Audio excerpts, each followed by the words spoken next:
네,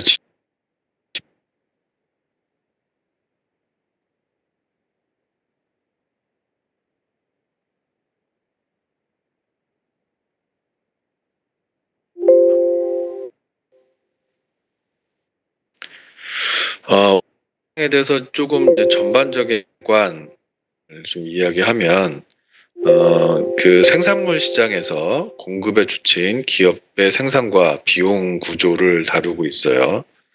앞서서 이야기한 그 1장에서 4장은, 2장과 3장은 생산물 시장에서 소비자의 선택에 대한 이야기고, 그 다음에 4장은 생산물 시장에서 또 공급의 주체로서의 소비자에 대한 의사결정을 살펴본 건데, 5장에서는 생산물 시장에서 공급자로서의 기업을 다루고, 이들의 의사결정을 살펴보는데, 그 의사결정을 살펴보기 이전에 어떤 이 기업이 직면하고 있는 어떤 구조, 생산과 비용과 관련된 구조에 대해서 좀 더 자세히 특성을 좀 자세히 살펴본다는 거죠.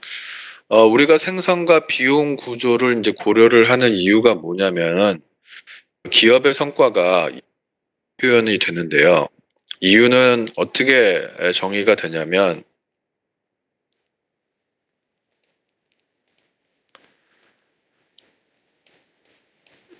돈 벌고 남은 거죠. 이윤을 뭐 쉽게 얘기하면 표현하면 기업이 생산 활동을 해서 기업 활동을 통해서 돈을 벌고 남은 건데 돈을 번 돈,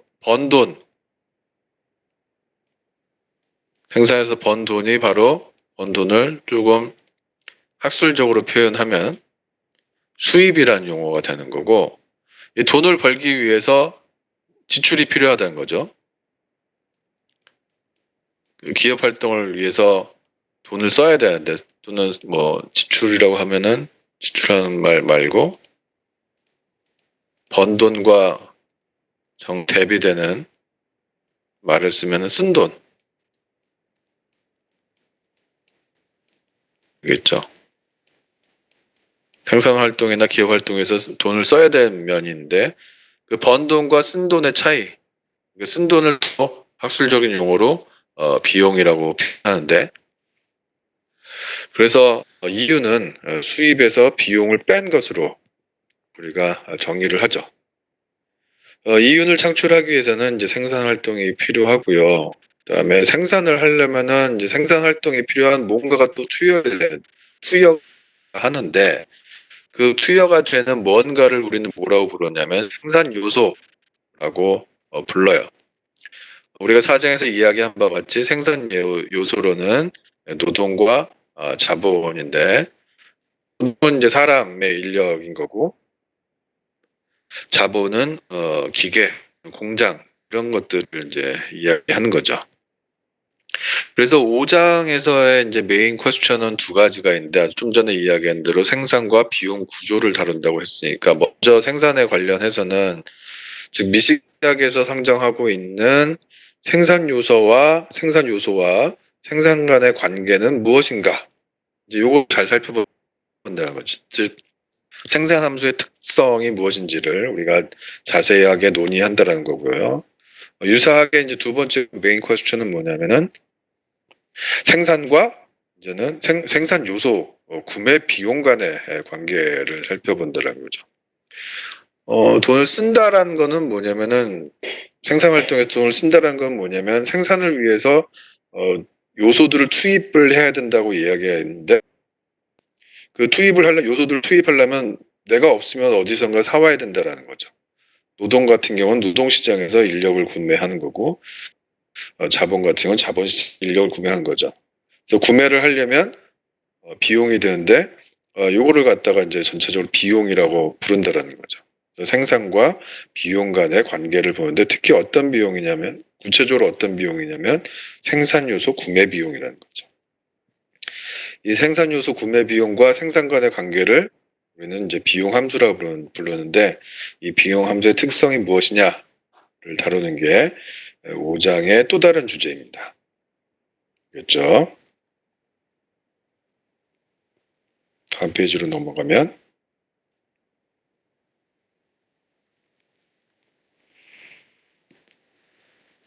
그래서 생산 함수를 먼저 이제 약간 디파인을 해보면 생산 함수는 생산 요소량과 생산량 간의 관계인데 그 생산량 중에서 어떤 생산량이냐면 최대 생산량이라는 거죠.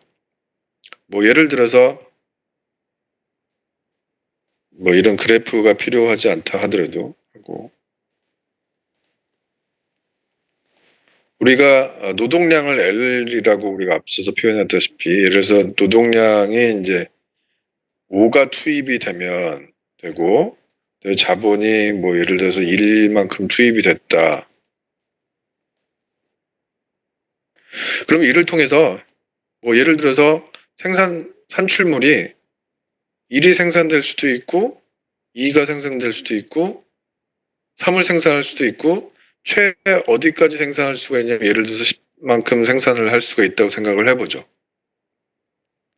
그러면은 우리는 이러한 투입량과 이런 생산량과의 관계에 관심은 없어요. 왜냐하면 기본적으로 기업은 그 최소의 비용으로 또는 뭐 최소의 투입으로 최대 효과를 얻는 것으로 생각을 하기 때문에 즉 달리 얘기하면 낭비가 없는 상황을 생각을 해야 되기 때문에 이런 투입 요소와 최대 생산량 간의 관계에만 우리가 관심을 갖고 있다라는 거죠. 그래서 투입 요소량과 최대 생산량의 관계를 알려주 그러한 그런 함수가 있는데 그러한 함수를 우리는 뭐라고 부르냐면 생산 함수다라고 부른다는 거예요. 알겠죠? 내 비용 함수. 비용은 뭘 위해서 지출을 해야 되는 거냐면 생산을 위해서 지출을 하는 거니까 사실 엄밀하게 말하면 생산 비용 함수인데 일반적으로는 그냥 비용 함수라고도 불러요. 좀 전에 이야기한 대로 근데 그 비용은 생산을 하기 위해서 투입되는 그런 요소를 구매하는 데 드는 비용이라서 어떤 특정한 생산량과 그 생산량에 필요한 생산 요소 뭐 노동량이면 노동량, 자본량이면 자본량 그것을 구매하는 데 들어가는 비용 간의 관계인데 또 어떤 비용이냐면 최대 구매 비용이 아니라 최소 구매 비용이라는 거죠. 좀 전에 이야기한 대로 예를 들어서 이거와 같은 맥락인데 유사한 맥락인데 예를 들어서 10을 생산을 목표로 하고 있다고 생각을 해보죠. 10을 생산을 하려고 해요. 그게 바로 특정한 생산량이죠. 특정한 생산량 10을 타겟으로 하고 있는데 이 10을 생산하기 위해서는 예를 들어서 자본은 항상 1이라고 할 때 노동이 5만큼 줄 수도 있고 5명만 고용해도 10을 생산할 수 있고 6명 고용해도 10을 생산할 수도 있고 뭐 100만 명 고용해도 10을 생산을 할 수가 있겠죠. 5를 가지고 노동량 5를 가지고 10을 생산할 수 있다면 뭐 100만을 가지고도 생산을 할 수가 있겠죠. 제가 고용을 하려면 비용이 아주 많이 들겠죠. 그렇죠? 가 없어야 되니까 가장 적은 노동 투입량만 고려를 하면 되는 거겠죠. 그래서 이것이 바로 최소 구매 비용이 되는 거죠. 그래서 우리의 관심은 어떤 특정한 생산량과 최소 구매 비용 간의 관계 고려를 하고 그러한 관계를 알려주는 것이 바로 비용 함수다라고 부른다라는 거죠. 자, 근데 구매 비용은 어떻게 구성되어 있냐면 이 노동을 L만큼 구매를 하려면 노동 한 단위당 가격을 W라고 임금으로 표시한다면 시간당 임금을 W라고 표현을 하면은 이 W 곱하기 L이 바로 노동 구매 비용이 되겠고요. 그다음에 K를 자본 구매량이라고 표현을 하고 자본의 가격을 R로 표현을 하면 R 곱하기 K가 자본 구매 비용이 되겠죠. 그래서 어떤 특정한 생산량을 달성하기 위해서 지출해야 되는 요소 구매 비용 이것이 바로 비용 함수가 되고, 우리가 비용 함수라고 이야기한다면 항상 이런 식으로 생산량의 함수로 표현을 한다라는 거예요. 알겠죠? 그래서 이제 노동량과 자본량이 생산량에 미치는 영향을 알려주는 것이 생산 함수이고, 그 다음에 이 생산량과 이 생산 비용, 특정한 생산을 하기 위해서 노동량과 자본량이 얼마가 필요한지 알려주는 그런 개념이 바로 생산 비용 개념이다라고 생각을 하면 되겠어요. 그래서 생산 함수와 생산 비용은 약간 이제 관점을 어디에 두느냐에 따라서 으로 볼 수도 있는 거고요. 이런 개념이다라는 것을 이제 여러분들이 감을 앞으로 논의를 진행을 하도록 하겠습니다. 그러면 먼저 생산 함수에 대해서 우리가 살펴봐야 되겠죠.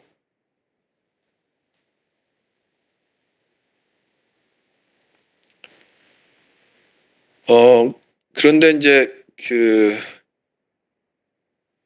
생산 함수를 이야기하기 전에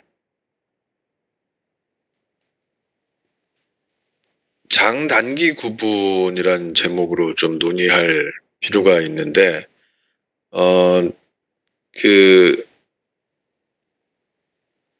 이 장기와 단기란 용어가 나왔기 때문에, 기라는 용어가 나왔기 때문에 이건 기간을 의미하는 거겠죠. 따라서 장기와 단기라는 그 시간적 개념이 필요한데, 자주 이제 여기서 사용이 되는데, 요거는 구분을 하는 대상이 뭐냐면 기본적으로 생산 요소에 대해서 적용이 돼요. 장기와 단기에 대해 감을 잡기 위해서 다음과 같은 예를 한번 들어봤어요. 어떤 사람이 이제 식당을 먹는데 그 식당의 크기가 10평이에요. 그리고 현재 종업원을 2명 고용하고 있고, 이 10평의 식당에 뭐 조리실도 있겠지만 이제 손님들이 와서 먹을 수 있는 이제 홀이 있으면 그 홀에 식탁을 4개 놓고 최대 이제 30명까지 수용을 할 수 있는 그런 상황이라고 생각을 해보죠. 자, 그렇다면 이걸 이제 기호를 이용해서 사용을 해보면, 종업원은 그 노동량이라고 보면은 이제 L을 E라고 표현할 수가 있고, 그 다음에 현재 이제 그 식당의 크기를 나타내는, 규모를 나타내는 자본량, 식탁이 4개라고 표현을 할 수가 있고요. 자본량이. 그걸 통해서 이제 최대 산출물이 이제 30이 되는 거죠. 자, 그런데 이제 이 집이 이제 맛집이 됐어. 맛집이 되고 이제 그 막 소문이 확산이 돼서 손님이 크게 증가하게 되고 있는데, 그러면은 현재 최대 30명까지 서브하고 있기 때문에 이제 그 생산량을 더 늘려야 되겠죠. 생산량을 더 늘리려면 어떤 식으로 대응을 해야 되는가? 특히 생산 요소량을 어떻게 대응을 해야 되는가를 생각을 해볼 수가 있죠. 뭐 먼저 조금 증가한 경우에는 이 그 현재 10평의 크기이기 때문에 식탁이 4개는 변화하기 어렵고 이제 종업원을 좀 더 많이 고용을 해야 될 필요가 있겠죠. 즉 상대적으로 짧은 기간에 대응할 수 있는 그런 상황을 우리가 단기라고 이야기할 수가 있는데, 식탁수 증가는 좀 어려운 거란 거죠. 식탁수가 증가하려면 이제 새로운 식당, 새로운 2호점을 낸다든지 이렇게 해야 되겠죠.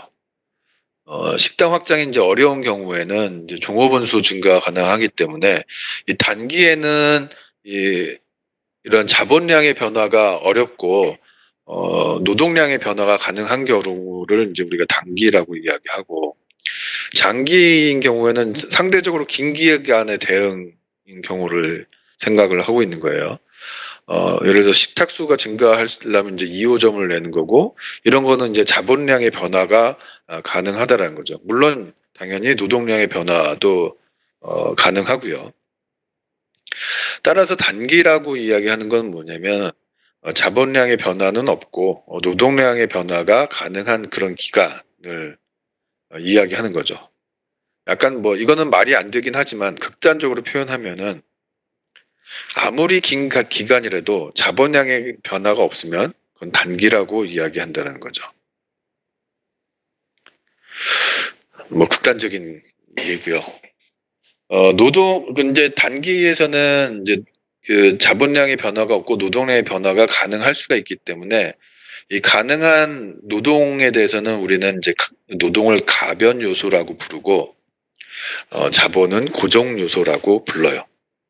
가변은 이제 변화가 가능하다라는 말이죠.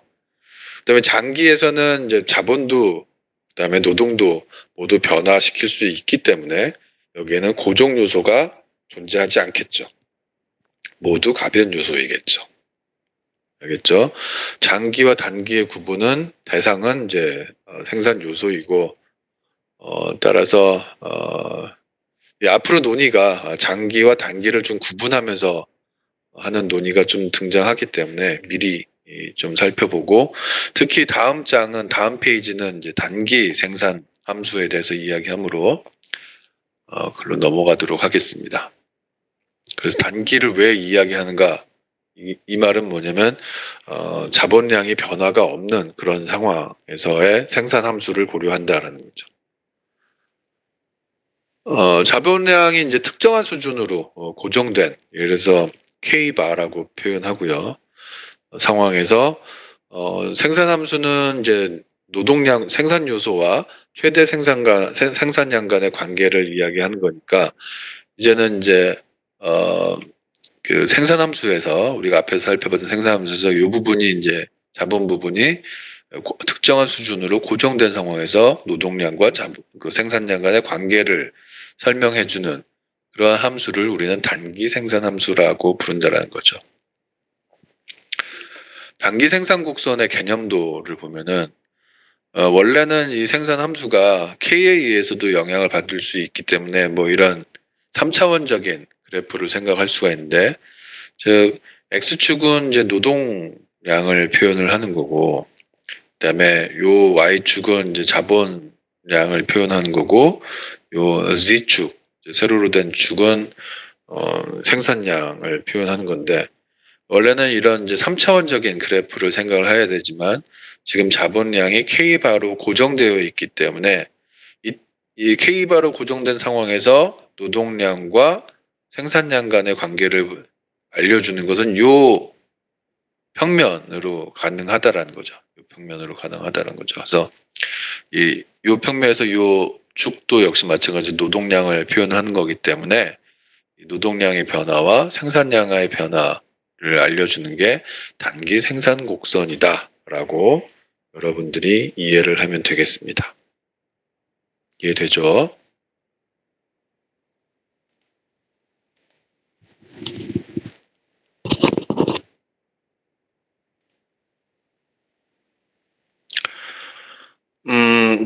좀 전에 그림에서는 이게 단기 생산 곡선을 뭐 이런 식으로 그렸지만은 경제학자들이 고려하는 일반적인 단기 생산 곡선의 모양을 어떻게 생각하냐면 약간 X자가 누워져 있는 그런 형태로 많이 생각을 해요. 즉, 우리에게 필요한 거는 이제 노동량과 생산량과의 관계를 나타내 주는 건데 이런 식으로 증가를 계속 하지만 증가폭이 점점 커져다가 다시 증가폭이 감소하는 이런 형태의 단기 생산 곡선 모양을 일반적으로 고려해요. 그래서 일반적인 단기 생산 곡선 모양이라고 부르는데 나는 대부분 이제 요 부분을 이제 좀 주로 강조를 하지만 일반적으로는 이렇게 표현을 하고 있습니다.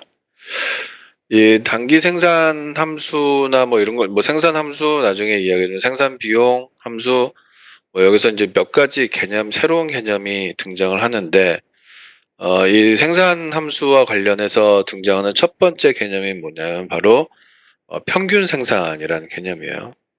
그래서 여기서는 단기 생산 함수에서는 노동량과 생산량 간의 관계를 보여주니까 우리가 이 노동의 평균 생산이라는 개념을 먼저 고려하면 평균이라는 용어는 뭐냐면은 여러분들이 이미 알겠지만은 전체 총 어떤 것에서 이제 그 횟수나 뭐 이런 것들로 나눈 거죠.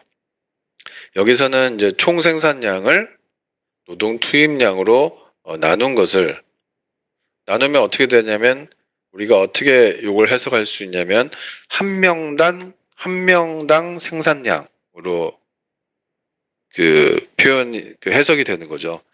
한 명이 평균적으로 얼마나 생산을 하더라라고 알려주는 개념이 노동의 평균 생산이에요. 그래서 AP는 average product 해서 그래서 이제 평균 생산을 AP라고 쓰고 노동 A 그 때문에 of labor 해서 APL이라고 쓰는 거죠. 그래서 L분의 Q로 표현을 하는데 자 그러면 이 노동의 평균 생산을 단기 생산 곡선을 가지고 어떻게 표현을 하냐면 예를 들어서 노동이 L2만큼 투입이 됐다라고 생각을 해보죠. L2만큼 투입이 되면 이 생산 곡선에 의해서 이 기업은 Q2까지 생산을 할 수가 있는 거죠. 최대 생산량이 Q2인 거죠.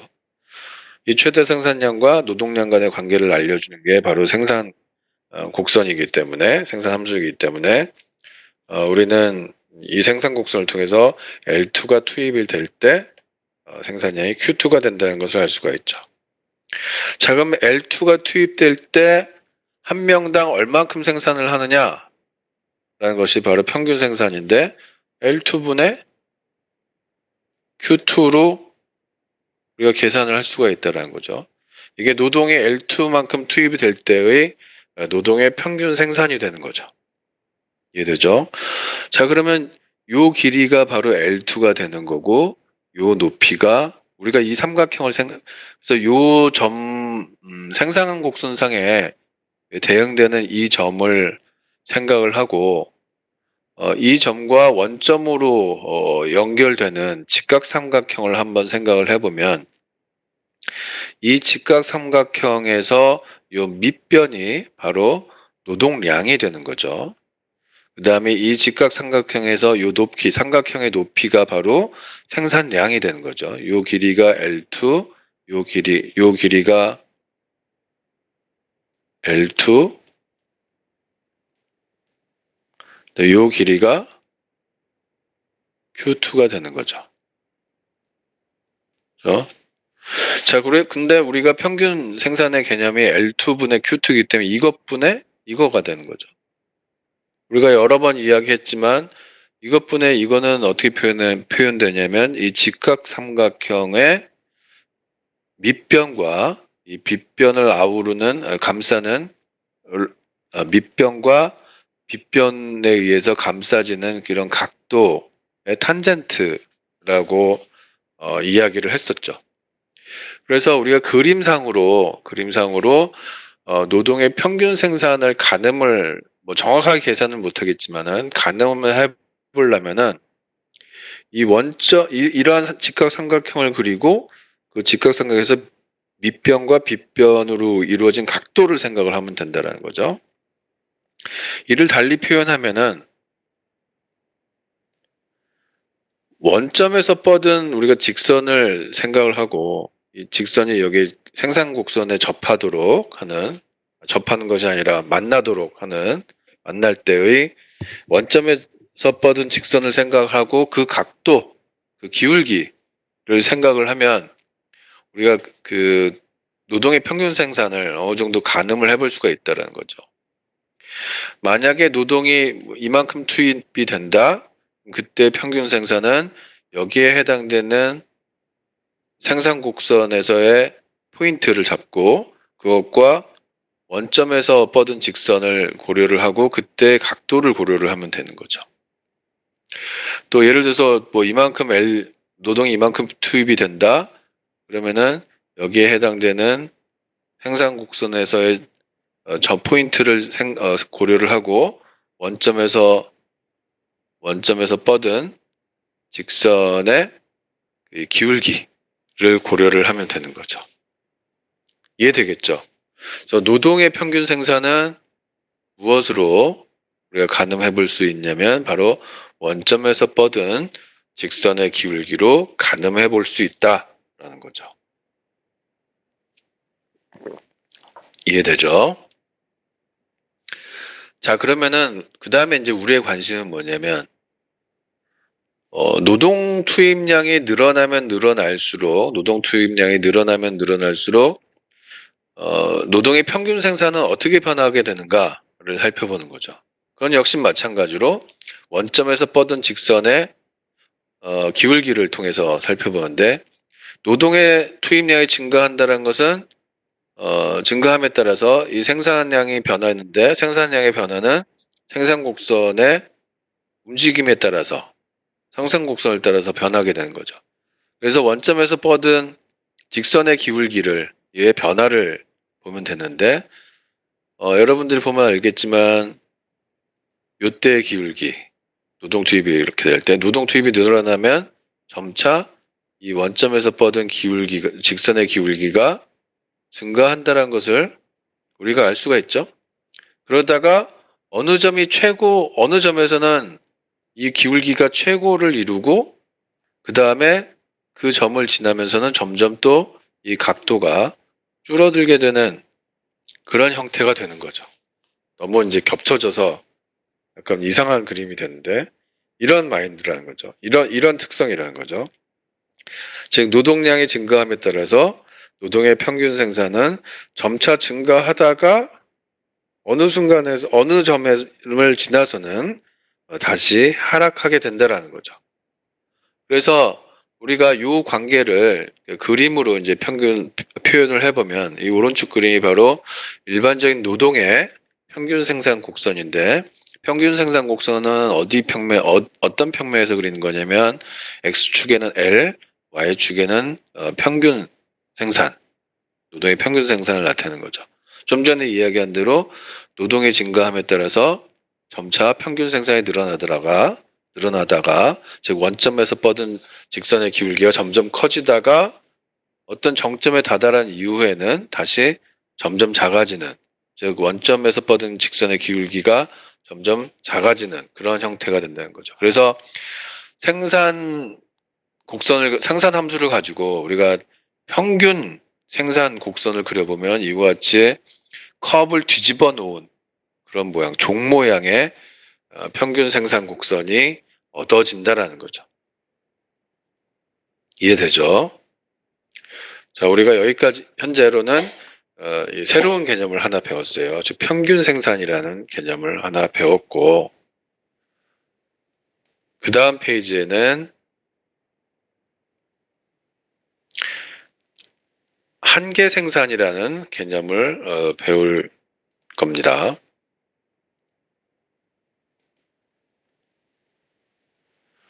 이제 여러분들이 이제 한계라는 개념에 대해서 이미 이제 익숙하다고 생각을 하고요.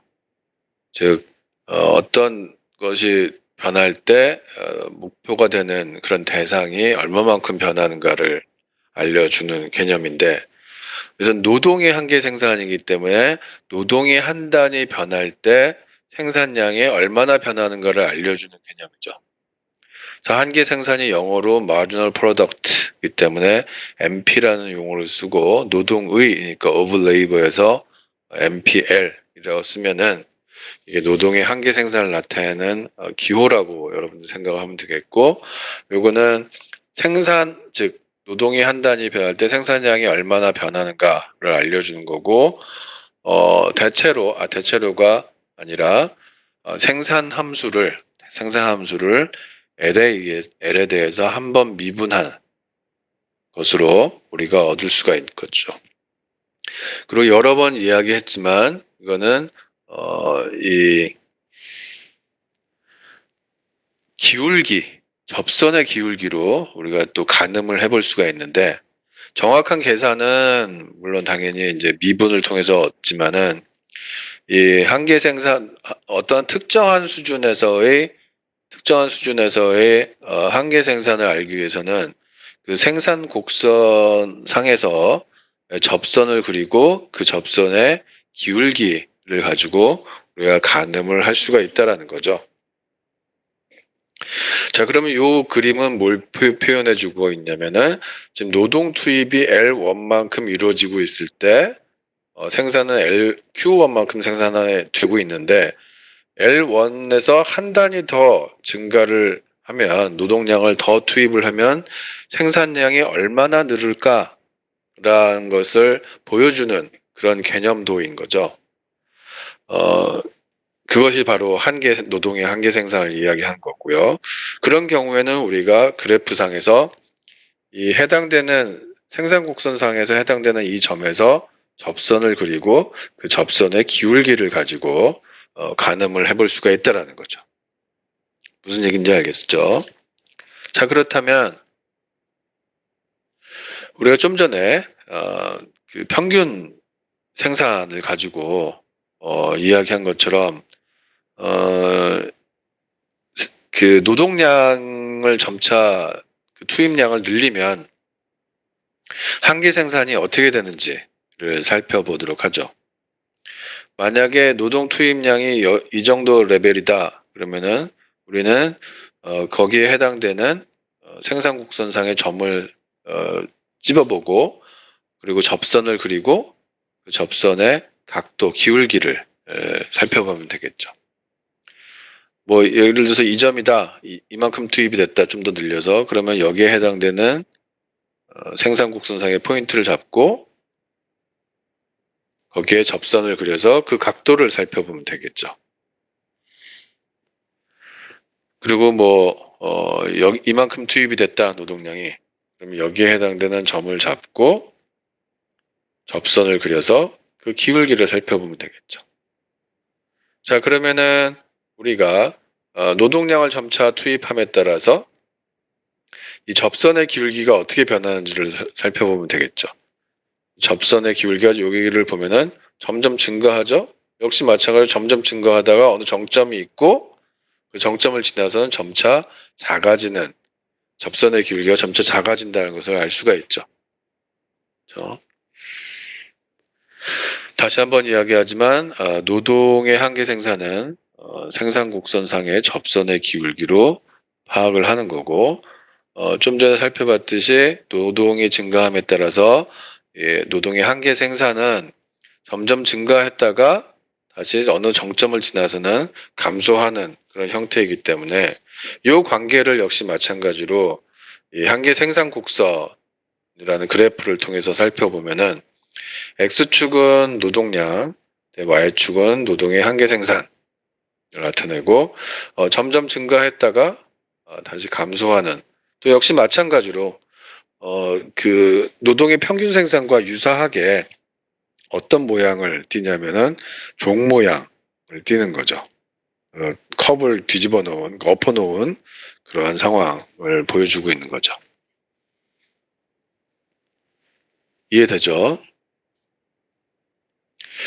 자, 그러면은 이 노동의 한계 생산, 일반적으로 우리가 이 노동의 한계 생산 이야기하면서, 그리고 이제 일반적인 내가 이런 그래프가 생산 곡선인 S자 형태의 생산 곡선이 일반적이라고 했는데, 이렇게 사람들이 생각한 이유가 뭐냐면 바로 아담 스미스의 이야기에서 출발을 했어요.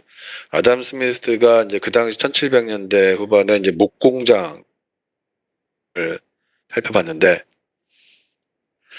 노동을 뭐 한 명에 했다 두 명에 드니까 생산량이 더 크게 증가하더라라는 것을 발견을 한 거죠. 그래서 한 명에서 두 명으로 노동량을 더 늘렸더니 생산량이 늘어난 이유가 바로 이 분업의 효과에 의해서 등장을 하게, 분업의 효과를 이제 설명을 하면서 이러한 이야기를 했어요. 그래서 한 명이 생산할 때보다 두 명이 생산할 때, 한 명을 더 고용할 때 생산량이 더 크게 늘어나더라. 그것은 바로 분업의 효과라는 거죠. 근데 분업의 효과는 늘 있는 것이 아니라 너무 많이, 일단 투입된 인원이 상당히 많은 경우에는, 무수히 많은 게 아니라 상당히 많은 경우에는, 여기서 뭐 예를 들어서 10만 명을 고용하고 있는데 여기서 한 명 더 고용한다고 해서, 물론 생산량 늘긴 하지만 그 증가폭이 이전보다는 크지 않다라는 거죠. 그런 의미에서 그 한계 생산이 작아진다는 거고, 한계 생산이 작아진 점점 노동량을 투입함에 따라서 한계 생산이 점점 작아진다라는 그런 얘기를 우리는 뭐라고 부르냐면 한계 생산 체감이라고 부른다는 거죠.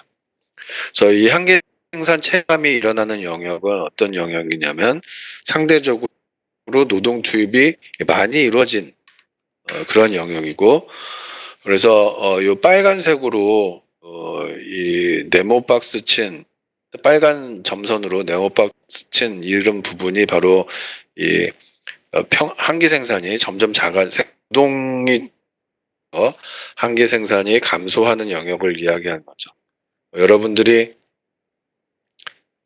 접선의 기울기의 변화를 접선을 그려보고 그 기울기의 변화를 보면은 이 기울기가 점점 완만해진다는 것을 알 수가 있죠. 무슨 얘기인지 알겠죠? 자, 그럼 우리가 이제까지 두 가지 새로운 개념을 배웠는데, 하나는 노동의 평균 생산, 그리고 또 다른 하나는 노동의 한계 생산의 개념을 배웠어요. 둘 다 그래프를 그려보면은 종 모양이다라는 거죠. 그러면 이 둘 간에, 즉 평균 생산과 한계 생산은 어떤 관계를 갖고 있는지 다음 페이지를 통해서 살펴보도록 하죠.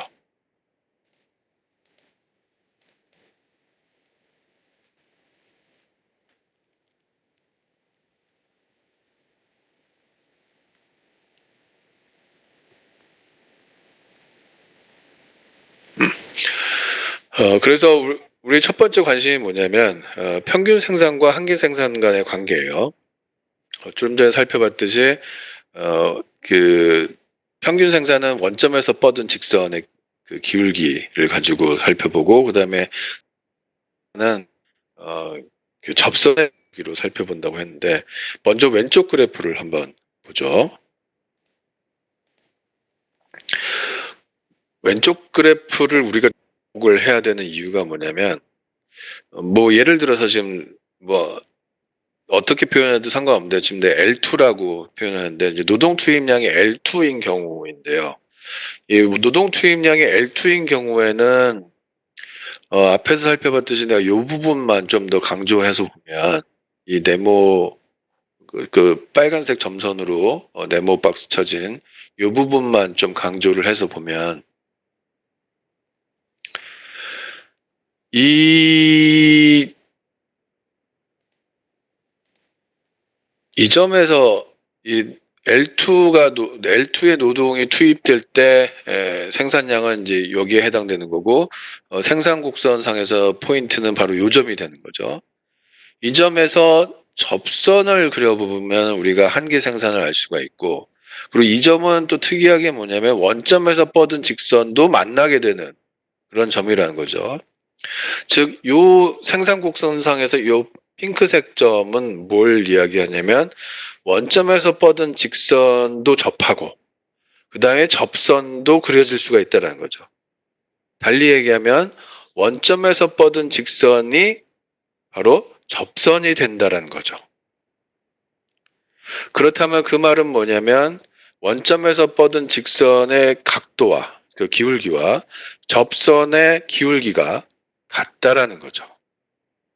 원점에서 뻗은 직선의 기울기는 이것을 통해서 무엇을 가늠한다?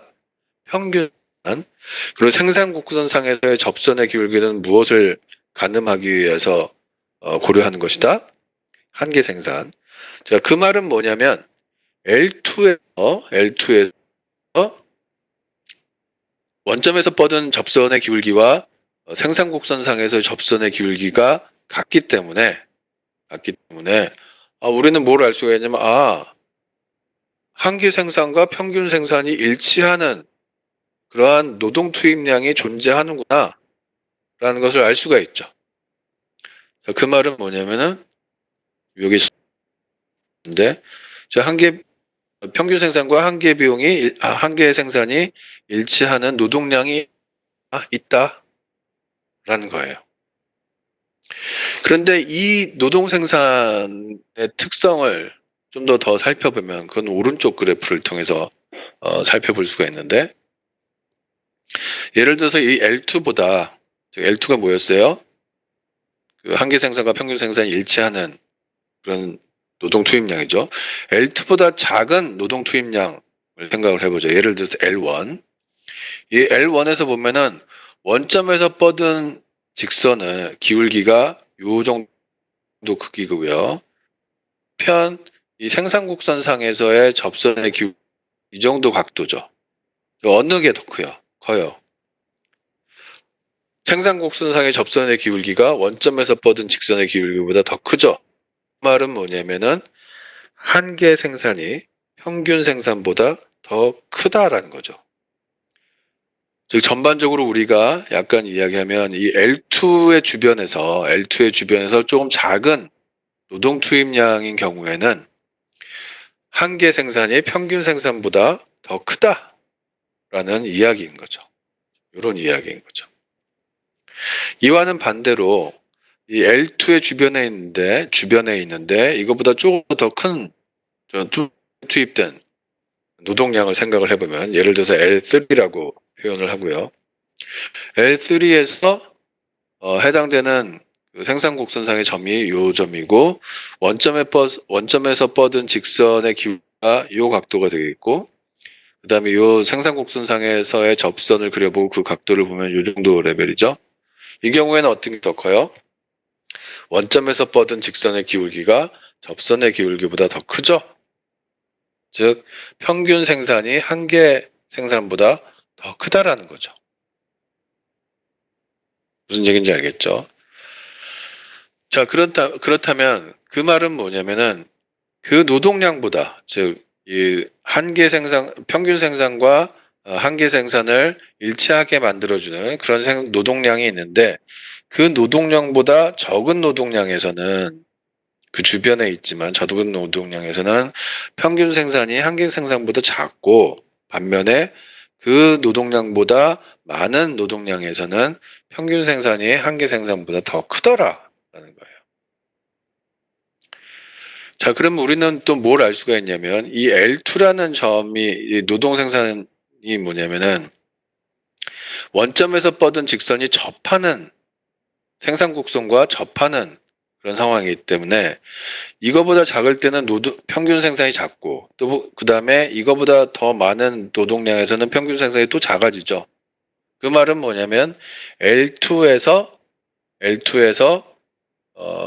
그 평균 생산이 가장 크더라라는 거죠. L2에서 평균 생산이 가장 크더라라는 거죠. 그리고 L2의 주변에서 보면은 그보다 작은 생산량에서는 평균 생산이 한계 생산보다 작고 이거보다 더 큰 영역에서는 평균 생산이 한계 생산보다 더 크더라라는 거죠.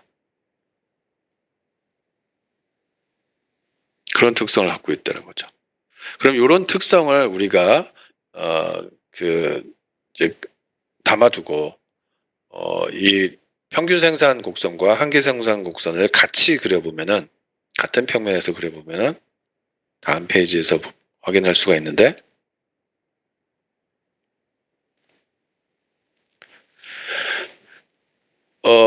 뭐 좀 전에 요거는 이제 초록색 그 종 모양의 곡선이 이제 평균 생산 곡선이고요. 그다음에 한계 생산 곡선도 마찬가지로 이제 그 종 모양을 생각할 수 있지만은 좀 이제 하락하는 구간만 좀 우리가 좀 전에 이야기한 대로 그 한계 생산이 체감하는 그런 빨간색으로 이루어진 빨간색 점선으로 이루어진 요 영역만 이제 고려를 한다면 이 영역에서는 한계 생산이 이렇게 하락하는 구간이죠. 한계 생산이 체감하는 구간이죠.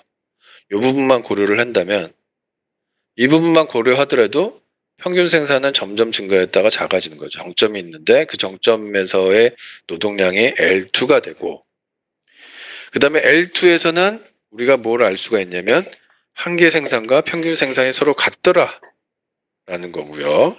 따라서 그 말은 뭐냐면 한계 생산을 나타내는 요 높이 주황색의 곡선에서 요 높이와 평균 생산을 나타내는 이 그 종 모양의 곡선에서 요 높이가 일치하더라라는 거죠.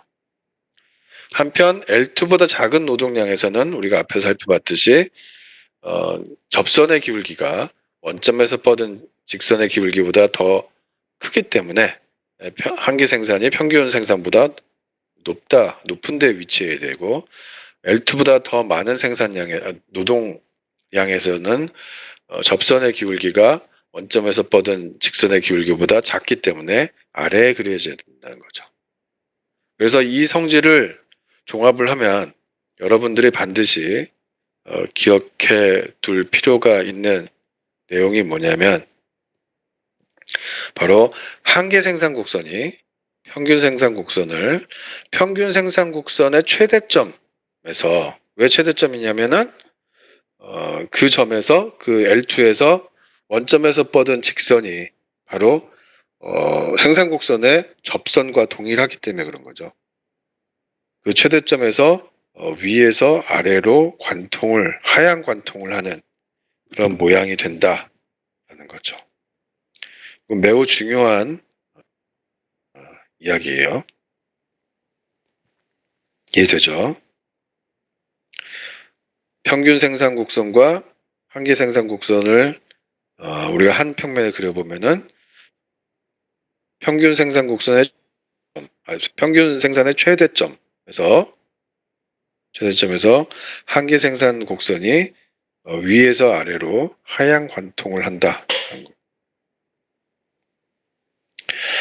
뭐 간단히 보면 단기 생산 함수가 이런 식으로 생겼을 때, 이런 함수일 때 평균 생산 곡선과 한계 생산 곡선은 어떠냐?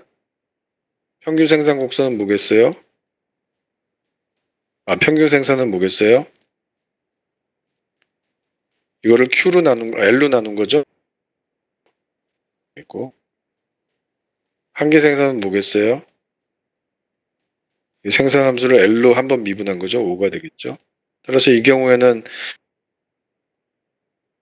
한계 생산이 모든 영역에서 L이라고 그래 보면은 이 5에서 이 수평선이 평균 생산임과 동시에 한계 생산인 그런 곡선이 되는 거죠. 이해되죠? 우리가 지금까지 단기 생산 함수 가지고 이야기했는데, 장기 생산 함수에 대해서는 우리 다음 시간에 다루도록 하죠.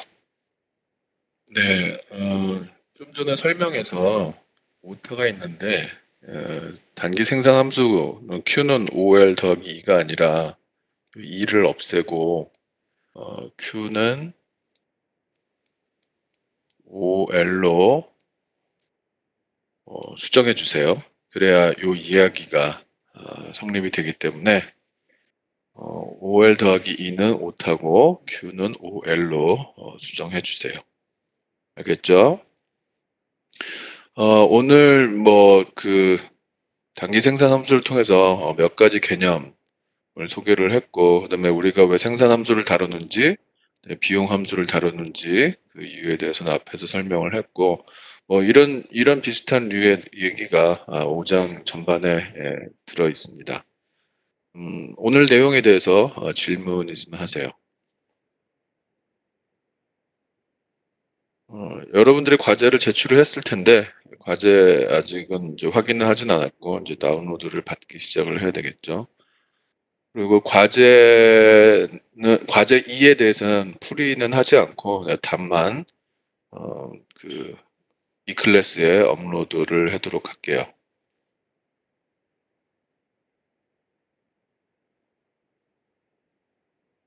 전반적으로 질문 사항.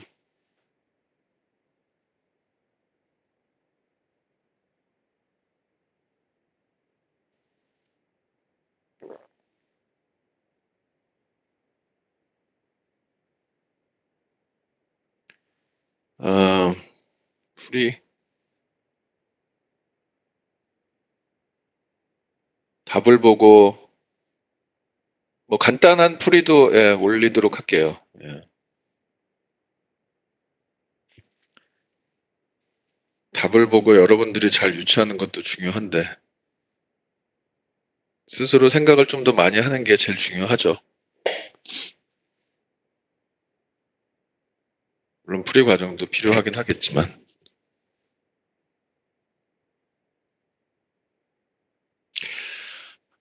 제출 못한 사람은 감점 받고 늦게라도 제출해도 되나요? 내가 꼭 그 시간까지 하라고 얘기했는데.